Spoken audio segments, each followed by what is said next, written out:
a message to the president that the House agreed with you on this bill and there is nothing to bring to you to assent. Yes, Junet. Mr. Speaker, I think, Yes. Mr. Speaker, I think this matter is settled by your last statement, that you need to write to the president to agree, to tell him that the House has agreed with his communication, because what members are asking for, Mr. Speaker, you know, when a bill goes through the third reading and it is taken for assent to the president, that bill is no longer ours. It is now with the president. Mm-hmm. Before the third reading, we have all the powers within Parliament here to either withdraw it or push it aside or whatever we want to do with it. The question that they are asking is, where is the graveyard? Where is the grave? Is it in Parliament or in the State House? The grave of this bill is in the State House, Mr. Speaker, the burial rights. So you communicate to him that we have agreed with him all the clauses he has deleted, and please take it and bury it there and don't return it back again, Mr. Speaker. That's the communication. Yes, Majority Leader. Thank you, Honorable Speaker. Honorable Speaker, Junet has put it very well, because not being a lawyer, he has done very well. He's put it in layman's terms. Yes. That indeed what we are conducting now is the service, the Rukia Mass. After the Mass this afternoon, the final interment will be in State House, and the Speaker will convey a message to His Excellency the President that the House has agreed with him. But I also hear what the Honorable Karoli Omondi is saying.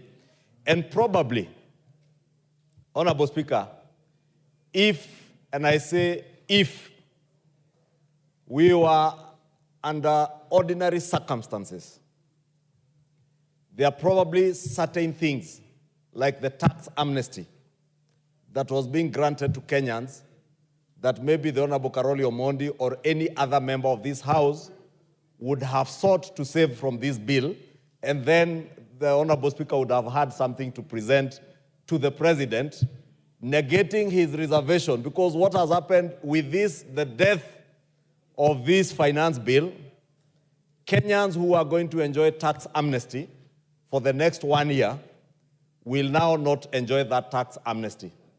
Kenyans, Honorable Speaker, who are also going to be exempted from ETIMS, our small-scale business people and farmers who are going to enjoy exemption from ETIMS, have now lost that opportunity with the death of this bill.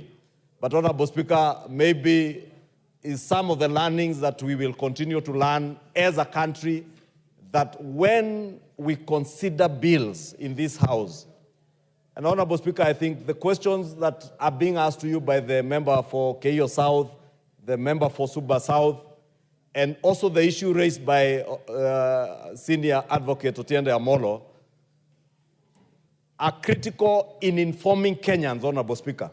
Because you remember on the X space, Honorable Speaker, when the President declined to assent to this bill, on the X space, Honorable Speaker, Kenyans were being told, oh, forget about what is being done today.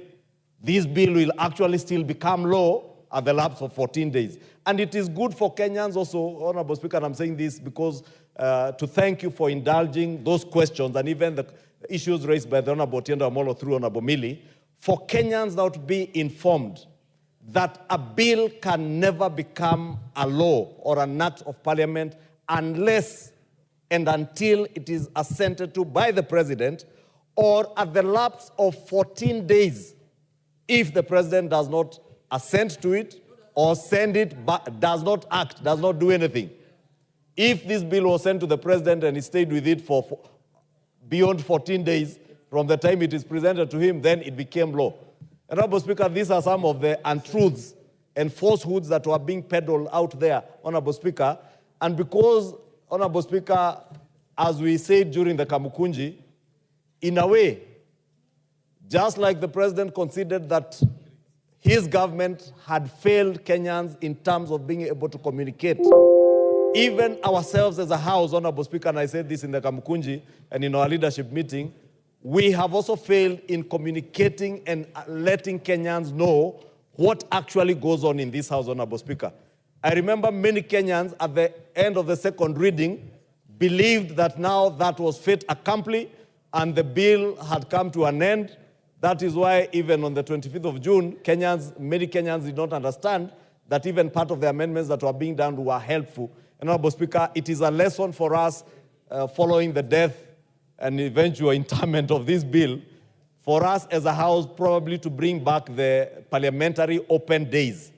Let us bring our young men and women in the country and sit in this House, in the public gallery, and get to understand what is the actual process of lawmaking, and when does a law become a law, and when is it that you can change things, when can't you change things? Because, Honorable Speaker, it's my submission that we have indeed, as a House, failed to a large extent in allowing or letting Kenyans understand the lawmaking process and what goes on in this House. And we have assumed that everybody understands what goes on in this House, Honorable Speaker. And thank you. Yes, Wanjala. Raphael Wanjala. Yeah, use this one. I can't reach that. Thank you. Thank you, Mr. Speaker. Mr. Speaker, thank you for responding to several issues the members have asked you, because these were the questions that were disturbing Kenyans outside there. And Mr. Speaker, this bill has been has really costed some of people who voted yes. Therefore, Mr. Speaker, we don't want to waste time with it. We want it dead like yesterday. Please, can we go ahead and kill it right now? We want it dead. Yes, Osoro. I'm sure. Mr. Speaker? Yes. Mr. Speaker, this is an unprecedented matter. It is not unprecedented. And I want to explain. Yes. I really want to explain, Honorable Speaker, what I mean, in as much as I agree with you, Honorable Speaker. Honorable Speaker, I think the drafters of the Constitution did not envision a time or anticipate a period where the President will reject the entire bill and send it back to Parliament. Because, Honorable Speaker, our powers are limited. That we either amend the bill in light of the President's reservation, or we pass the bill a second time without amendment, Honorable Speaker. And after we do that, we send it back to the President, Honorable Speaker, as Section 3, of this particular article, 115, says, Honorable Speaker. But like you've well put it, where there is such a lacuna in law, Honorable Speaker, this institution, which is a law-making institution, Honorable Speaker, a legislative arm of government, is also free to make, the laws or amend the laws within the confines or where the law is silent, where the Constitution of Kenya, the supreme law of the land, is silent.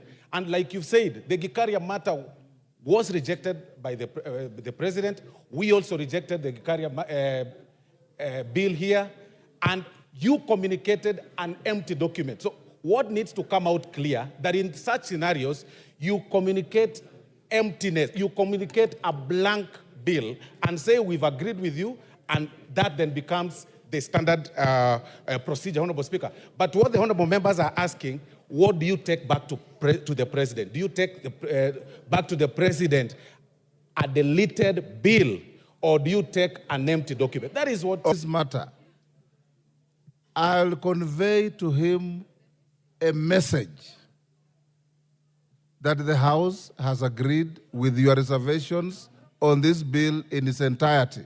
And that is the end of the matter. Order, honorable members, will you be upstanding? Will you be up?